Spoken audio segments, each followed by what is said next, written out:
Today I'm gonna tell you the best settings for Olympus OMD E-M10 Mark III.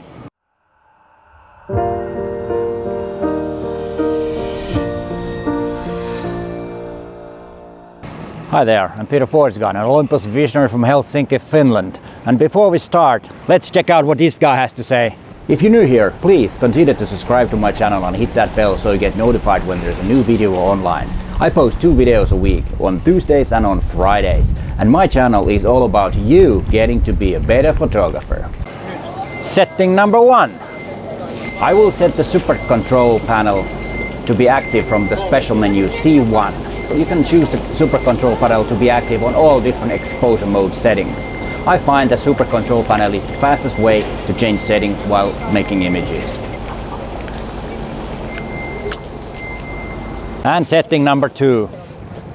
From the special menu D1, I will set a noise reduction and the noise filters to be off. And if I want to get rid of noise, I will do it in post.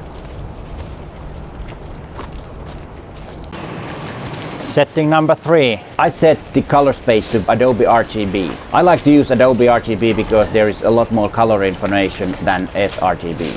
I will change the color space to sRGB after post-production when I post the photographs online.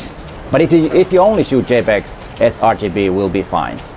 And I also turn off the keep warm colors. When warm colors are on, the pictures are a bit too warm to my likings. But if you like really warm tones, then you might want to leave this on, even though I recommend to turn it off.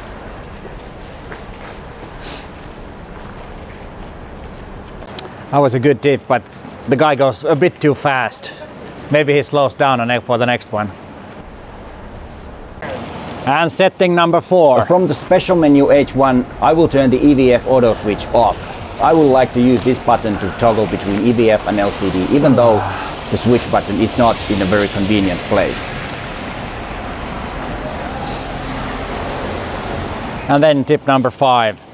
And after the 5th one, there is going to be an extra tip about the kit lens, but let's check out the number 5. I set the back dial to exposure compensation. This is the fastest way to change the exposure because you can use it with your thumb and you can keep your finger on your shutter button all the time. And the extra tip. If you have the kit zoom lens with the electronic zoom on it, go to the shooting menu too and change the speed to your likings. I like to have it on fast when I do images, and then I like to have it on slow when I do video with it. In video, the electronic zoom is a lot smoother and nicer compared to the fast ones. But of course, if you really like to use really fast-paced videos, then the fast could be the one for you. Alright, these were my tips today. Did I miss something? If I did, please tell me in the comments down below. And you might want to watch these videos next. Thanks for watching, and bye for now.